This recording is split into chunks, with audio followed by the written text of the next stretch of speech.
Hello everyone, good morning. आप सबको मेरा प्यार भरा हुआ प्रणाम। हर हर महादेव। कैसे हैं आप सब? आई होप कि आप सब अच्छे होंगे, स्वस्थ होंगे और मस्त होंगे। सो गाइज़, मैं आप सबसे आज मॉर्निंग के टाइम मिल रही हूँ और आज दिन है, डेकोरेशन देखकर तो समझ में ही आ गया होगा, नवरात्रि का फर्स्ट डे है। तो आप सबको नवरात्रि की ढेर सारी शुभकामनाएँ। सो गाइज़, मैंने ये एक रात पहले ही डेकोरेशन कर लिया था कुछ इस तरीके से, तो मैं आपको दिखा रही हूँ। बाकी आप आगे ब्लॉग में बने रहिए तो आपको देखने को मिलेगा कि मैंने किस तरीके से माता को बिठाया है, क्या क्या प्रिपरेशन की है, सब कुछ आपको देखने को मिलेगा। सो अभी जो काम है उनको जल्दी जल्दी से कंप्लीट कर लेती हूँ।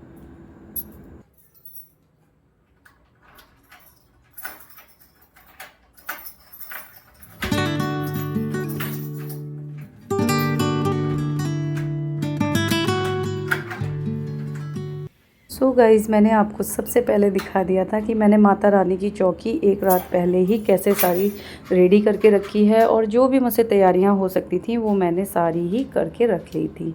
और उसके बाद मैंने सबसे पहले अपना मेन गेट ओपन किया है, क्योंकि मेन द्वार से ही लक्ष्मी का वास होता है और आज तो माता रानी का दिन था, तो इसलिए मेन द्वार पर पानी वगैरह तो मैं डेली ही छिड़काव देती हूँ। और ये बहुत अच्छा मानते हैं कि सुबह सुबह जब सबसे पहले उठें तो जल्दी उठना चाहिए और अपने मेन डोर को ओपन कर लेना चाहिए। घर में जितने भी दरवाजे वगैरह खिड़कियां हों उनको ओपन करके रखना चाहिए, कि उससे लक्ष्मी का वास होता है।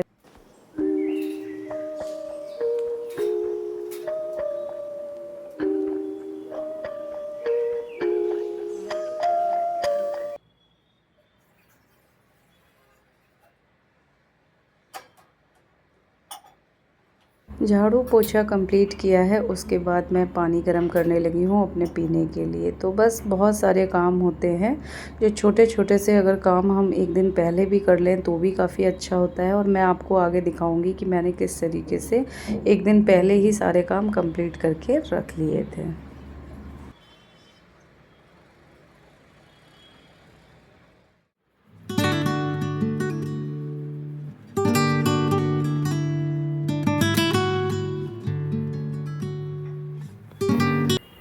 ये देखिए, मैंने रात में ही ये सारा काम कंप्लीट कर दिया था।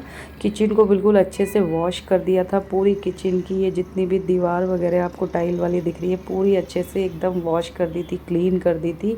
जहाँ पर धोना था पानी से वहाँ पर धो दिया था। तो ये सारा काम एक दिन पहले से ही कंप्लीट कर लो तो नेक्स्ट डे के लिए बहुत ईजी होता है। और ये मैंने जौ को भी रात में भिगो दिया था।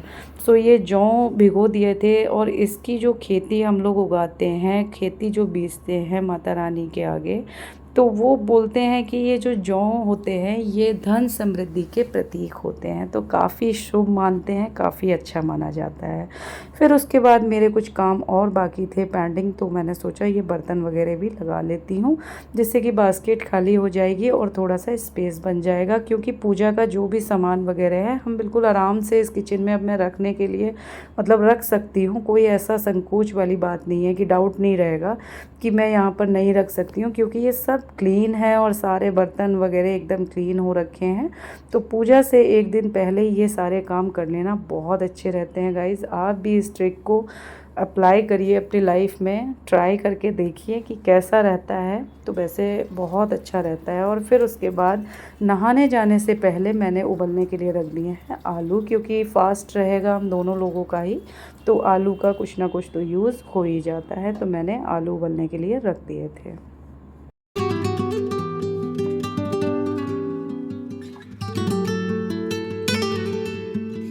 जौ को भी मैंने पानी से निकाल कर रख दिया है, जिससे कि अच्छे से ये ड्राई हो जाएंगे और जब मिट्टी में मिलाएंगे तो ये ज़्यादा गीले नहीं रहेंगे। और उसके बाद अब मैं आपसे मिल रही हूँ नहाने के बाद।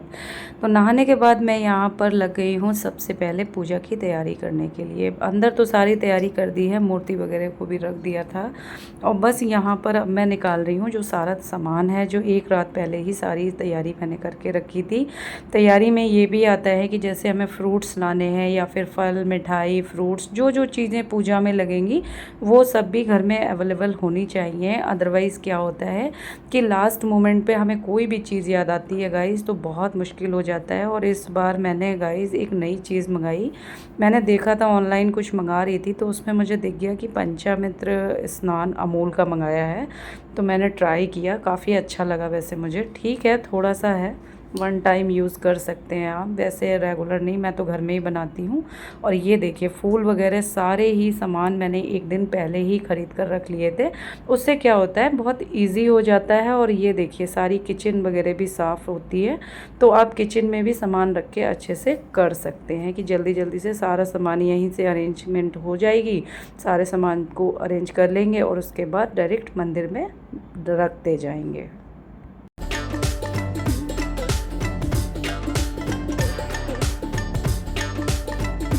सारे फल वगैरह को मैंने वॉश कर लिया था और उनको अच्छे से एक सूखे कपड़े से पोंछ लिया। और उसके बाद मैंने पूजा की थाली भी यहाँ पर रेडी कर ली है। पूजा की थाली मतलब जो आरती में लगेगी वो भी मैंने यहीं पर उसको अच्छे से डेकोरेट कर लिया था कि अच्छा रहेगा, यहीं पर हो जाएगा सारा काम, तो काफ़ी ईजी पड़ेगा। तो बस यहाँ से ये सारा सामान बस मैं रेडी कर रही हूँ, उसके बाद हम लोग करेंगे पूजा।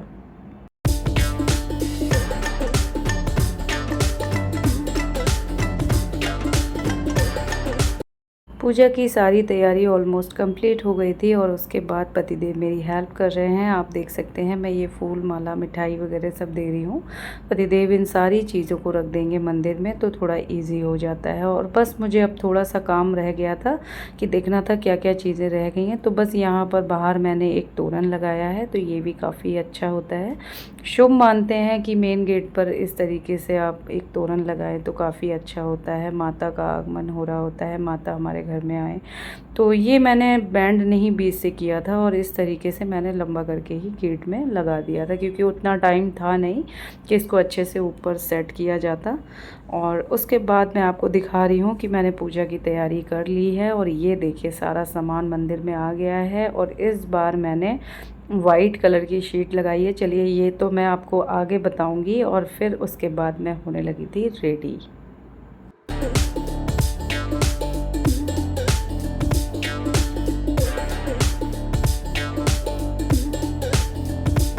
बहुत ज़्यादा मैंने कुछ मेकअप वगैरह या कुछ बहुत स्पेशल ऐसा नहीं किया है, क्योंकि बहुत सारे काम भी थे और कुछ मेरी तबीयत भी आजकल डाउन चल रही थी। एक्चुअली ये मुझे वायरल फ़ीवर वगैरह हो गया था, सो इसलिए मैं थोड़ा सा लो भी फील कर रही थी। बट पूजा का डे है तो कितना भी हो, हम कितना भी कोशिश कर लें कि रेस्ट करें, ये सब तो नहीं कर सकते। बाकी मैं अच्छे से तैयार हो गई थी, मेरी माता का आगमन करना था मुझे। माता रानी आज विराजमान हो गई हैं मेरे घर पर, मतलब विराजमान हो ही गई हैं समझिए। बस पूजा करना रह गया था, तो बस सिंपल सी बहुत रेडी हुई हूँ। मैंने ये सिंपल सी एक कुर्ती वेयर की थी और बाकी मैं आपको आगे दिखाती हूँ कि मैंने पूजा किस तरीके से की है। पतिदेव भी बस रेडी हैं पूजा के लिए और मैं मंदिर की तरफ आ गई थी कि दिखा रही थी। मैंने ये फूल वगैरह सारे लगाकर फिर मैं रेडी होने गई थी, क्योंकि ये सारा सामान अच्छे से लग जाए एक बार तो बस फिर उसके बाद आप अच्छे से रेडी वगैरह हो जाओ तो वो ज़्यादा अच्छा रहता है। और हाँ गाइज़, मुझे आपके साथ शेयर करना था कि मैंने इस बार अपने मंदिर की लाइट चेंज कर दी है और शीट भी बिल्कुल डिफरेंट कलर की लगाई है, आप देख सकते हैं। और ये लाइट है ना एलईडी वाली है, कैसी लगी बताइएगा ज़रूर। रेणु रना।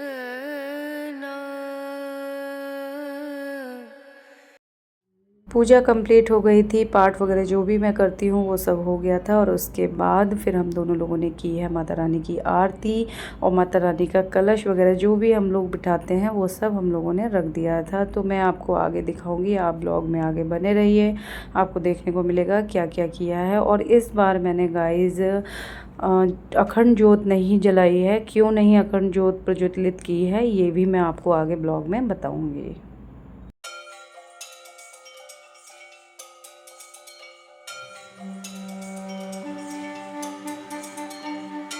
पूरे घर में कपूर को अच्छे से दिखाया है। कपूर से आरती ज़रूर करनी चाहिए नवरात्रों में, जैसे कि मैंने आपको लास्ट ब्लॉग में भी बताया था कि कपूर की आरती अपने पूरे घर में दिखानी चाहिए, मेन दरवाजे पे, हर जगह अपने घर के कोने कोने में अच्छे से दिखाइए, तो काफ़ी पॉजिटिविटी रहती है और नेगेटिविटी बाहर निकलती है, पॉजिटिव एनर्जी रहती है। तो यहाँ पर पूजा कंप्लीट हो गई है, तो मैं अब आप सब लोगों को दिखा रही हूँ कि मैंने किस तरीके से पूजा की है। पूजा तो एक ही जैसी होती है, जैसी हर साल होती है वैसी ही एवरी ईयर होगी, क्योंकि गाइस उसमें कुछ भी हम लोग चेंजेस नहीं कर सकते, तो और चेंजेस करना भी नहीं चाहिए। जिसके घर में जिस तरीके से रूल्स होते आ रहे हैं, मतलब हो रहे हैं, जैसे हमारे बड़े कर रहे हैं उसी तरीके से। तो ये कलश स्थापना की है, आपने देखा था मैंने अग्यारी की है, फल मिठाई मेवा सुहाग का 16 श्रृंगार माता का, जो अपनी श्रद्धा हो उसी श्रद्धा भाव से माता को जो भी दीजिए, माता खुशी ही होती हैं। और वैसे भी मैं मानती हूँ कि भगवान सिर्फ हमारे भाव के ही भूखे होते हैं। भगवान ऐसा नहीं देखते कि उसने सोना दिया चांदी दिया, भगवान को इससे कोई फ़र्क नहीं होता है, ऐसा मेरा मानना है। और ये शीट किस तरीके की आपको लगी ये बताइए, कैसी लग रही है? मतलब ये गोल्डन है, ग्रे है और वाइट है थोड़ा सा। और मंदिर में भी बिल्कुल अच्छे से मैंने अपना सब कुछ बिल्कुल अच्छे से भगवान को तैयार किया है, सबके बस चेंज करा दिए, स्नान कराना था वो सब भी। तो उतना ज़्यादा तो मैंने नहीं शूट किया है, क्योंकि एक्चुअली गाइज़ बहुत ही ज़्यादा बड़ी वीडियो हो जाती, तो उतना ज़्यादा शूट कर पाना नहीं हो पाया, काम काफ़ी होते हैं। तो सारे भगवान को ये देखिए लड्डू गोपाल कैसे लग रहे हैं आप सबको, मेरे लड्डू गोपाल पे क्या चेंजेस लगे तो आप लोग कमेंट में बताइएगा।